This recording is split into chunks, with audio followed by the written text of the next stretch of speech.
بسم اللہ الرحمن الرحیم۔ السلام علیکم دوستو، کیسے ہیں آپ سب؟ آج ہم آپ کو ایک ایسے خاندان کی داستان سنانے جا رہے ہیں جو شیطانی مخلوق کے چنگل میں پھنس گیا۔ کہانی شروع کرنے سے پہلے آپ سے گزارش ہے کہ چینل کو سبسکرائب کریں اور بیل آئیکن کے بٹن کو پریس کریں تاکہ آپ کو اس کہانی کے بقیہ اقساط کے نوٹیفیکیشن مل سکیں۔ شکریہ۔ میں کئی دن سے محسوس کر رہا تھا کوئی نادیدہ وجود جو ہر وقت میرے آس پاس رہتا ہے، خاص کر تنہائی میں چلتے ہوئے لگتا کوئی میرے ساتھ چل رہا ہے۔ اکثر میرے پیچھے قدموں کی چاپ سنائی دیتی، مڑ کر دیکھتا تو کوئی نہ ہوتا۔ گھر سے باہر یہ احساس مزید قوی ہو جاتا۔ رات کے کسی پہر اچانک میری آنکھ کھل جاتی، کمرے سے باہر قدموں کی چاپ سنائی دیتی، جیسے کوئی چل پھر رہا ہے۔ دروازہ کھول کر دیکھتا تو کوئی نہ ہوتا۔ اس کے علاوہ ایک اور تبدیلی بھی میں نے محسوس کی۔ ہر وقت میرے ارد گرد گلاب کی مہک موجود رہا کرتی۔ آفس میں، گھر میں راہ چلتے ہوئے مسلسل گلاب کی مسحور کن خوشبو میرے آس پاس رہا کرتی۔ یہ سب میرے ملتان سے واپس آنے کے بعد شروع ہوا تھا۔ ہوا یوں کہ ہیڈ آفس نے مجھے ملتان بھیجا۔ وہاں کا ایک باہری ذمہ دار ہمارے بینک کی برانچ میں اکاؤنٹ کھلوانا چاہتا تھا، لیکن اس کے کچھ تحفظات تھے۔ مجھے اسے مطمئن کرنے کے لیے بھیجا گیا تھا۔ ضلع خونیوال کے نواح میں اس کی سینکڑوں ایکڑ اراضی تھی۔ دیہات کے لوگ علل صبح جاگنے کے عادی ہوتے، اس لیے ان کا ہر کام صبح سویرے شروع ہو جاتا۔ مذکورہ ذمہ دار علی نواز نے صبح 6 بجے کا ٹائم دیا تھا، اس لیے میں رات ہی کو روانہ ہو گیا۔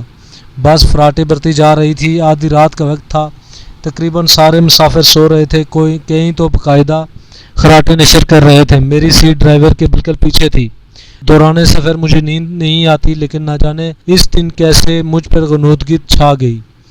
اچانک ڈرائیور نے بریک لگائے۔ 100 میل فی گھنٹہ سے زیادہ تیز رفتار سے چلنے والی بس تقریباً الٹتے بچی۔ میرا سر زور سے ڈرائیور کی سیٹ کی پشت سے ٹکرایا اور آنکھوں کے آگے تارے ناچ گئے۔ جو مسافر سو رہے تھے وہ سیٹوں سے نیچے آ رہے۔ ٹائروں کے زمین کے ساتھ رگڑ کھانے کی زوردار آواز کے ساتھ ربڑ کے جلنے کی بو بھی محسوس ہوئی۔ مسافر ڈرائیور کو برا بھلا کہنے لگے۔ بس سڑک کے بیچوں بیچ آڑی ترچھی رکی ہوئی تھی۔ رات کا اندھیرا عرصوں پھیلا ہوا تھا۔ بس کا انجن بند ہونے کی وجہ سے اس کی لائٹس بھی آف ہو چکی تھی۔ ڈرائیور دونوں ہاتھ سٹیئرنگ پر رکھے یوں ساکت بیٹھا تھا جیسے انسان نہیں، پتھر کا مجسمہ ہو۔ کیا بات ہے استاد؟ نیند آ گئی تھی؟ میرے ساتھ بیٹھا مسافر جو سیٹ سے لڑک کر نیچے جا گرا تھا اٹھتے ہوئے بولا، یا نشہ کر رکھا ہے؟ ابھی بس الٹ جاتی تو ایک بھی بندہ زندہ نہ بچتا۔ اس نے ڈرائیور کو ڈانٹا۔ دیگر مسافر بھی ڈرائیور کو کوس رہے تھے، لیکن وہ سب سے بے نیاز سڑک کو گھور رہا تھا۔ بس کا مالک پچھلی سیٹ پر سو رہا تھا، جلدی سے لنگڑاتا ہوا آگے آیا۔ شاید اسے چوٹ لگی تھی۔ اس نے جھک کر ڈرائیور کے کندھے پر ہاتھ رکھا تو وہ یوں اچھلا جیسے بچھو نے ڈنگ مارا ہو، پھر خالی نظروں سے اسے دیکھنے لگا۔ کیا بات ہے استاد، کیا ہوا؟ اس نے ڈرائیور کی حالت کے پیش نظر آہستہ سے پوچھا۔ وہ ہاں، وہاں سامنے۔ ڈرائیور کی آواز خوف سے کانپ رہی تھی۔ وہاں کیا؟ شاید تجھے نیند آ گئی ہوگی، اس نے ناگواری سے کہا۔ چل پیچھے آ جا، میں چلاتا ہوں۔ کئی بار کہا ہے نیند آئے تو بتا دیا کر، شرمایا نہ کر، چل پیچھے۔ اللہ کا شکر ہے بچت ہو گئی، ورنہ تو نے تو مروانے میں کوئی کسر نہ چھوڑی تھی۔ سائیں رمضان، میں اللہ پاک کی قسم کھاتا ہوں میں جاگ رہا تھا۔ نیند آئے تو میں کبھی ڈرائیونگ سیٹ پر نہیں بیٹھتا۔ وہاں سڑک کے درمیان ایک جوان لڑکی کھڑی تھی۔ روشنی پڑی تو میں نے بریک لگائی، پر میرے خیال وہ بس کے نیچے آ گئی ہے۔ وہ بری طرح گھبرا رہا تھا۔ اللہ خیر۔ رمضان جلدی سے نیچے اتر گیا۔ اس کی دیکھا دیکھی کئی مسافر بھی اتر گئے۔ میں بھی نیچے آ گیا۔ رات کی تاریکی میں کچھ دیکھنا مشکل تھا۔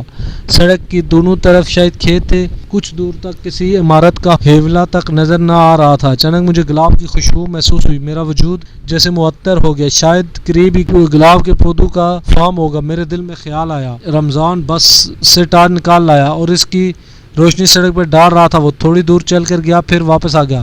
چلو بیٹھو، کچھ بھی نہیں ہوا، اس نے مسافروں سے کہا، اور سب بس پر چڑھ گئے، جن میں سے کئی موقع سے فائدہ اٹھا کر رفع حاجت کے لیے سڑک کے کنارے بیٹھ گئے تھے۔ خیر، ان کے آنے پر رمضان نے چلو استاد کا نعرہ لگایا۔ ڈرائیور نے بس سٹارٹ کی تو گر کی آواز آئی، لیکن انجن سٹارٹ نہ ہوا۔ کئی بار کوشش کرنے پر وہی نتیجہ رہا۔ ستیہ ناس! رمضان بڑبڑایا، نیچے اتر کر اس نے بونٹ اٹھا دیا، کافی دیر ٹارچ کی روشنی میں جائزہ لیتا رہا، کچھ پرزوں کو اس نے ٹھونک بجا کر دیکھا، چل استاد سلام مار، اس کی چیختی آواز باہر سے سنائی دی، لیکن ہر کوشش بے سود ہوئی، نیچے آ کر خود ہی دیکھ اس مصیبت کو، اس نے ڈرائیور کی کھڑکی پاس آ کر کہا، دسمبر کا مہینہ تھا، یخ بستہ موسم میں اس بیچارے کی کلفی جم گئی تھی، نہیں میں نیچے نہیں اتروں گا، میں سچ کہہ رہا ہوں۔ سڑک کے درمیان ایک نوجوان لڑکی کھڑی تھی، بریک لگانے کے باوجود بس اس کے اوپر سے گزر گئی، اس کی گھبراہٹ کسی طور پر کم ہونے نہیں آ رہی تھی۔ اس بار رمضان بھی پریشان ہو گیا، اس نے ٹار کی روشنی میں بس کے اگلے والے حصے کو غور سے دیکھا، جھک کر بمپر کو دیکھنے کے بعد اس کا منہ بن گیا۔ تو پاگل تو نہیں ہو گیا استاد؟ اگر کوئی لڑکی بس سے ٹکرائی ہوتی تو اس کا خون بس کی باڈی پر ضرور لگتا، سمجھ میں آئی بات؟ چل نیچے اتر کر انجن دیکھ، میری سمجھ میں کچھ نہیں آ رہا۔ اس نے ڈرائیور کو برا بلا کہتے ہوئے نیچے آنے کو کہا۔ مسافروں کے اصرار پر وہ کپاتا ہوا نیچے اترا تو کہیں خوفزدہ نظروں سے دائیں بائیں دیکھ رہا تھا، جیسے اس لڑکی کی روح اسے بھی کھا جائے گی، لیکن خوفزدہ نظروں سے دائیں بائیں دیکھ رہا تھا جیسے اس لڑکی کی روح اسے بھی کھا جائے گی۔ مالک کے ڈانٹنے پر وہ چلا تو گیا، پر خوف کی اس حالت میں اگر وہ کچھ نہ کرنا بھی چاہتا تو ممکن نہ تھا۔ رمضان نے اس کی سیٹ سنبھال کر انجن سٹارٹ کرنے کی کوشش کی، لیکن لا حاصل۔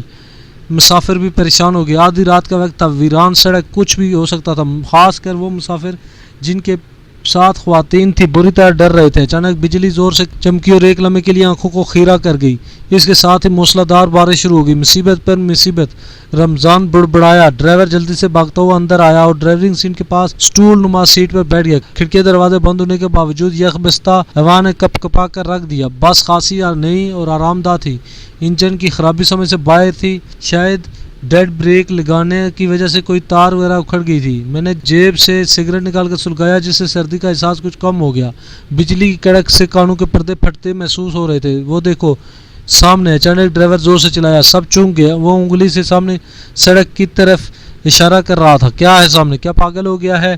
رمضان جو پہلے ہی جھنجھلایا ہوا تھا ڈرائیور پر برس پڑا۔ میں سچ کہہ رہا ہوں، بجلی چمکی تو میں نے خود دیکھا، سامنے وہی لڑکی کھڑی تھی۔ وہ خوفزدہ ہو کر سیٹ سے اٹھ کر پیچھے آنے لگا۔ یہ نشہ تو نہیں کرتا؟ ایک مسافر نے ناگوار لہجے میں پوچھا۔ نہیں بھائی، نشہ تو دور کی بات، یہ تو سگریٹ اور چائے بھی نہیں پیتا، 5 وقت مسجد میں نماز پڑھتا ہے، رمضان کہنے لگا۔ ڈرائیور کو نہ جانے کیا دکھائی دیتا تھا کہ وہ بری طرح خوفزدہ ہو چکا تھا، جبکہ اصل خطرہ یہ تھا کہ سامنے یا پیچھے سے آنے والی کوئی اور گاڑی اندھیرے کی وجہ سے ہماری بس سے ٹکرا نہ جائے۔